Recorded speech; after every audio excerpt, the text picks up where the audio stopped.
Archie and Lily aren't real. Meghan and Harry eat their words. Follow along with us to find out more. Hello and a very warm welcome to the new version of Kate Middleton and the Queen News Channel. I can't lie, I'm totally over the Harry and Meghan show. The Oprah interview, the non-stop tabloids, I avoided at all costs. It's exhausting drivel. But I just couldn't help my curiosity when I found out about their new Christmas card. Finally, a picture of the mysterious Lilibet. Sussex children are a rare sighting as it is, but this new daughter of theirs has been a veritable ghost. It piqued my interest even more because I can't help but relish in watching them flounder around trying to address all the problems with Archie, the ever-changing toddler. What new, creative way will they find to disguise his face this time? Well, let's see. So they did include an actual baby in the photo, a real one by all appearances. That said, how do we know that this is actually Lilibet? It could be literally any baby. They pulled this with Archie too. Babies change so quickly and they'll use that to their advantage, much like they also have with Archie over the years. This year's Archie actor, the young boy with the red hair, looks awfully strange though, borderline unnatural, though they do include his face.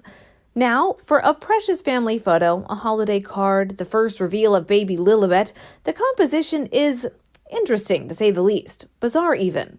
Archie's parents, the supposedly doting Sussexes, aren't even paying attention to him. He looks unsettling, sitting on his princely father's leg like he's quite uncomfortable. Whatever his facial expression might be, I can imagine that he's feeling fine, I guess. The media have been tripping all over themselves to compliment the picture, often calling it adorable. I find nothing adorable about a disgruntled-looking child.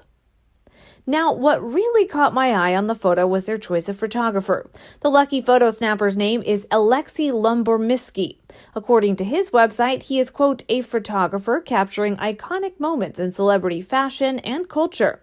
He also took the wedding photos of Harry and Meghan. There was nothing wrong with those.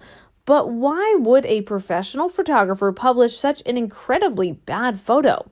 How much did they have to pay him to lend his good name for this? Let's compare this odd Christmas card photo to that of his brother, Prince William, his family, and their 2021 Christmas photo. They chose a unique location, opting for a photo from a family trip to Jordan. Now, perhaps I'm a bit old-fashioned, but I tend to enjoy a classic family portrait better than a holiday photo. A candid picture at home during the holidays feels more natural to me. This one looks a bit too staged for my taste, but apart from this small point, that photo is really adorable, and the quality, of course, is excellent. William and Kate are presented as a handsome couple with 3 cute children, just a portrait of a happy family. I am sure William and Kate that their children grow up as normal as possible and that they want them to be exposed to the paparazzi. Nevertheless, it is easy to reconstruct their development from baby till now. Royal portraits may be of special importance, but in principle, the Cambridge's Christmas card is not different from the millions of other family portraits that have been taken worldwide, both by professional photographers and amateurs. I suppose the photographer has taken a large number of photos and selected the best one. Maybe on one, Charlotte had her eyes closed, and on another, George was not smiling. We all know the procedure. And if you're going to use it as a Christmas card, you are extra careful. For every parent, the most important thing is that you can see the children's faces well, apart from the so-called Sussexes. I don't think that the individuality of Archie's face on the card is a mistake or just an unimportant detail. I would rather say that what it is all about him and not about the baby. For me, Archie is the A to Z to the whole drama, the reason for their almost complete break from the rest of the royal family. They need to keep up the belief in his existence, and they now know that now and then they have to publish pictures where he's visible but not recognizable. It was the same with that very weird video of Archie on the beach that was shown during their interview with Oprah Winfrey. The only thing the cameraman seemed to care about was that we should not be able to have a clear view of his face. I don't think you can find any parents who would publish such a birthday picture of their son. Is this the same child on the Christmas card? Nobody can tell. We can't even see the color of his hair. Apart from the photos taken during their trip to South Africa, all we really see of photos of Archie have one thing in common. We can never see what he looks like or who he is. If he exists, he must be the worst photographed child in the world. I probably shouldn't say it, but when I first came across this picture, my immediate thought was about the boy's hair. I thought it looked more like a wig than natural hair, both dark and red and extremely thick-looking and very straight-lined ends. I've never seen natural hair with that color, and it would look amazing under the right lighting. At least its well-timed publication took some inches of media space away from the Duchess of Cambridge's truly generous and beautiful service for the unsung heroes of COVID. Maybe not as many inches as she hoped, but at least some. I only briefly saw it here in someone's post, but another had posted the video link to the Duchess of Cambridge's performance at the service, which I was grateful to watch. Just lovely. And as someone says, this lady knows how to wear red. On the other hand, I hadn't noticed how weird it is that no one is paying attention to Archie and that almost every photo of him is a profile or his back. Most parents would want to release a picture of their babies' faces. I've seen theories on YouTube suggesting that Archie might have some sort of disability that would be revealed if his face was shown. I don't know about that. I think the most plausible explanation is that they used a surrogate or adopted and they had to lie because the children's actual birth dates did not match the narrative Harry and Meghan were pushing. As the royal expert Mr. Phil Dampier explains to us, the child in the Christmas card appears surprisingly taller and leaner than the statue of Archie on his second birthday. If the Christmas card is legitimate, it must have been taken at least 3 months ago, as Lilibet is about the size of a 3-month-old girl.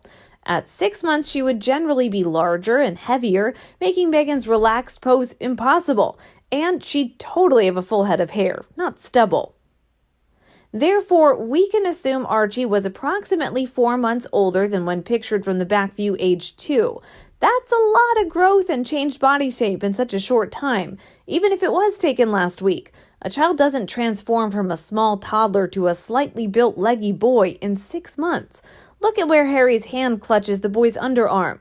There's still a space of several inches below his smallest digit at the lower ribs and Archie's waist. Look at the image of the small child holding the balloon. Harry's hand would occupy the entire torso in such a pose. Archie's stature and general appearance have transformed far too rapidly in 6 months to be the same child. Another unsolved mystery. Another expert also said, not an expert on babies' looks, just a mother of 2 who's seen many kids of various ages as my daughters grew up and went to school. But in my opinion, Archie's hair is something of a toupee. I've never seen a young child's hair so styled and neat-looking. I could be wrong, but the whole thing looks off to me. Lilibet's head is a strange shape, while Meghan's arm and very long thumb look kind of masculine. Her arm is not that shape at all, and if they're going to fake things, why don't they do it really well? The more I see this pic, the more Archie looks disconnected and too much like an Old Navy or Ralph Lauren photo that was photoshopped in. He's not connecting to what's going on in the picture and seems to be an add-on. Something just doesn't feel right. What is that brown hook-like thing on the left side of his shirt? Also, the way Meghan's fingers point up instead of curving to embrace the child is odd to me. Is she pointing that odd-looking photo in the background? Also, please, no haters. I noticed Lilibet has the same toes as her mom, with the second toe longer than the rest. I also noticed that the trees in the window have been desaturated, so it's hard to tell if they're deciduous trees. If they are, this photo would have been taken last summer. To conclude, they're stuck in a house and not allowed to go anywhere if they do exist, and babies change so fast they won't look the same. I call these parents the worst that could happen. They don't see the sights and sounds and learn or connect with people because they're not allowed to learn outside of 16 bathrooms. She has a lot of security for wherever she goes, like someone would want to kidnap her or something. My news today has ended. What do you think about it? Please tell me your opinion below in the comments and we'll also talk about them. Don't be afraid to subscribe to Kate Middleton and the Queen News Channel to get more videos in the future. Now thank you for watching, goodbye, and see you tomorrow.